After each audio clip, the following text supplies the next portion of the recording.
বিলুপ্ত হয়েছি। আমি নিজে স্বইচ্ছায়, আমি বয়স হয়েছে, আমার ছেলে সন্তান বড় হয়েছে, আমি মূল দলে যাওয়ার জন্য আমি নিজে ইচ্ছাই আমি কমিটি থেকে সরে এসেছি।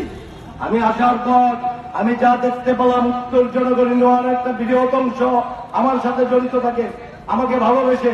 আমি এখন কোনো পোস্ট নাই, আমার এখন কোনো প্রদর্শন নাই, আমি দল করি মানুষকে ভালোবেসে। আমার মানুষ আমাকে ছাড়ে না, আমি বাড়ির থেকে বাইরে হইলেও মানুষ আমার পাশে এসে দাঁড়ায়। আমার বয়স নাই। 5 তারিখের পরে থেকে যে অবস্থান দেখতেছি, বিএনপি পরিচয় দেওয়ার মতন পরিবেশ আমার বছরের নেই। কেন নেই আপনি জেনে দেখেন। আমার নাম কোনোখানে যদি প্রচার হয়, সে কমিটিতে থাকতে পারে না। ম্যাডাম, আপনার উদ্দেশ্যে আমি বলি, আমার নাম যদি প্রচার হয়, যে কে বছরের সাথে চলে, সে কমিটিতে থাকতে পারে না। উত্তর জনগণের মূল দলের কমিটিতে কোনো সময় হয় আমরা জানতে পারি না। কমিটি কে কোন জায়গায় হয়, কোন দিন বদলি হয়, সেটাও জানি না। সেটা আজকে বদলি হয়। আমি থানার নেতৃবৃন্দের কাছে আমি একটি দাবি জানাবো। 24 সালে মূল দলের কমিটি আপনারা করেছেন, ইউনিয়ন কমিটি করেছেন, আমাকে সেই তালিকা আপনারা এখন পর্যন্ত দেননি, জানাননি।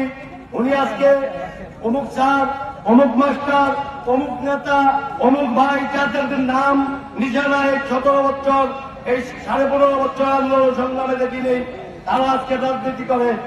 আমি আমার সাথে যারা রাজনীতি করেছে, তারা আজকে ইউনিয়নে অবহেলিত।